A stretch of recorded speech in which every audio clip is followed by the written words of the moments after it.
Yo, what's up guys? Hope you're all doing well. Finally, after a long wait, Battlefield 2042 Season 4 is upon us, and with it should come some much needed content, and perhaps more importantly, some much needed balance changes. Finally, we've got the patch notes, so today we're going to go over those, along with everything else you need to know about Season 4.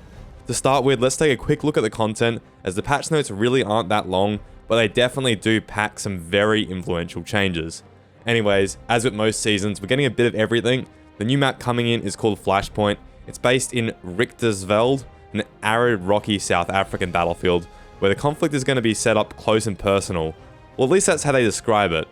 From an aerial view, it looks like they've learned what worked so well with the outside areas on Spearhead.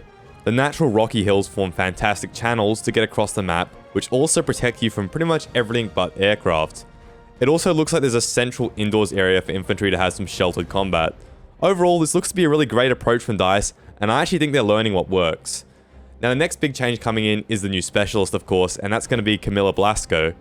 Her specialty is the X6 infiltration device. Planting this device creates a dead zone where enemies cannot spot or lock on. This does sound pretty cool, and it's going to be useful to provide those safe zones for vehicles to retreat to.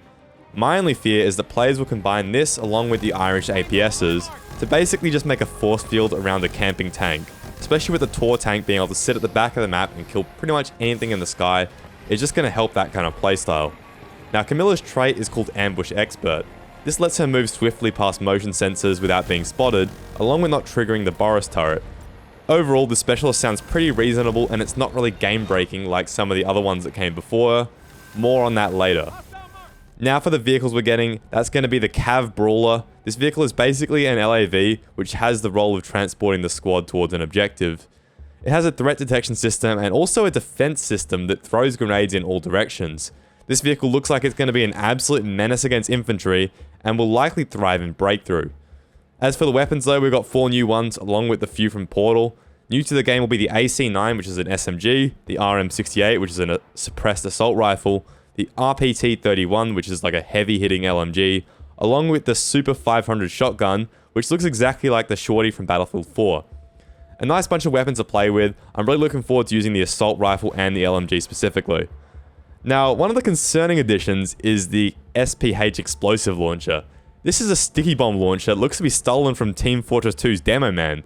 I'm really not sure why they're adding this or why they took the gun away from the Demo Man, but it looks to be going on the assault class, and it'll be pretty good against buildings and infantry.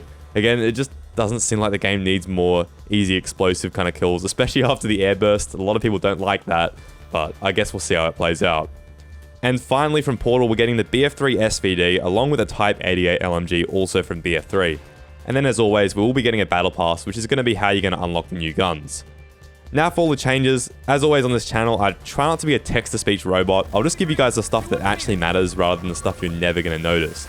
Now the first big change is actually the end of round sequence. You'll now be prompted with an option to exit to the main menu.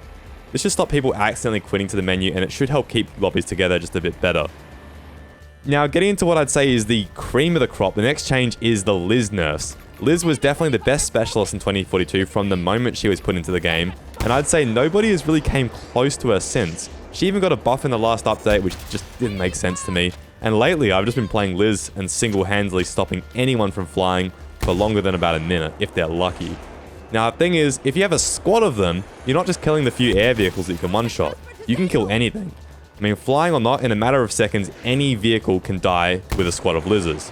Now, will their nerfs change that? I mean, probably not. They're not changing the damage, but they are trying to make Liz require a bit more skill. Now, here's what the devs say. So, we're reducing the maximum range of Liz from 600 meters to 475. Reducing the boost speed of Liz from 150 meters to 110. Tightening the turning angles of Liz, and also adjusting the input clamping when boosting with the Liz missile in accordance to the new turning angles. Then finally, they're reducing the acceleration modifier when boosting with the Liz missile from 1.85x force to 1.15x force. Now you might be thinking that sounds like Liz is getting a bit of a buff, especially in the tighten the turning angles of the Liz missile, but just to clear it up, we have a pretty good statement from the devs here which reads, with these adjustments, we're looking to push Liz into having a higher skill ceiling, then in brackets, more skill required to master, and also ease up on the vehicle player experience. The turning adjustments introduced in this update will make it so the missile will be less agile, hindering its ability to greatly double back on itself after an initial miss. The boost acceleration and speed reductions will also enable vehicle players to have more of a chance to react to an inbound missile. We want players to have a clear target they wish to attack with the TGM before it has been fired, which we saw not to be the case in update 3.2.1. These turning changes combined with the boost acceleration, speed, and max range reductions are targeted to address this. Now, reading this statement made me so happy. I was going to upload my answers to the recent Battlefield survey. In that, I absolutely grilled them for being unclear in patch notes, and in my feedback, I said that they should make dev comments exactly like this one. I mean, whoever wrote this, you deserve a raise. You hit it out the park, and as someone who's dealt with a lot of Liz missiles and has, I'd say, balanced and fair feedback for it, I want Liz to be in the game. I want it to be strong. Hell, I'm actually the one who suggested that they add a specialist like this in the first place. Thing is, it was very obvious that she was quite overtuned, and a lot of these issues, specifically not having a clear target before you shoot the missile, that was one of the things I preached on stream. And then the other thing was the ability to turn it back after missing. It really just ruins the whole point of a one-shot weapon. Now, to me, the whole point of one-shot weapons is to succeed or fail purely by your own accuracy. Look at sniper rifles, look at shotguns that are like pump action. Those will reward you with a one-shot as long as you're accurate. Now, the issue with Liz was you could be inaccurate, bend it around, and then get a second chance at it, which just really wasn't fair at all, and it's good that they're actually understanding the issues here, and they are systematically addressing them. Now, I have a feeling that it was Drunksy that wrote these patch notes. He said, alright, listen here, rookies, I'm going to show you guys how to write good patch notes, because just seeing the skill ceiling stuff, I don't know, it has Drunksy written all over it. Whoever did write that, though, well done. I really like to see it. And the next change, though, is a bit hard to spot, but it's also a really big one. Now, APS will no longer remain active if a vehicle has been hacked. Guys, this is a big RAL buff. It's a very big RAL buff. And it's a bit concerning for the tank players that actually like getting into the battle. Because now when you get RAL hacked, you're not only not able to flare, but you're also going to be PLD'd for the whole server to kill you. So, RAL, Javelin, that kind of stuff, it's going to be very effective against ground vehicle players. And it'll be a bit interesting to see how it goes. Now, finally, we've got some jet changes. Finally, jets are actually getting changed a little bit. I don't think this is going to be too much, but I think in the near future, I will make a dedicated video to improving the jets with my feedback, along with the feedback of a bunch of other jet players. So look forward to that, but I was a jet player first. 2042 really killed my love for jets, and thinking about it just makes me sad because of how good jets were in the previous games. Anyways, they're changing the physics just a little bit, as you can see here, along with making the F-35 turn on par with the Felon, which just never should have been a thing anyway.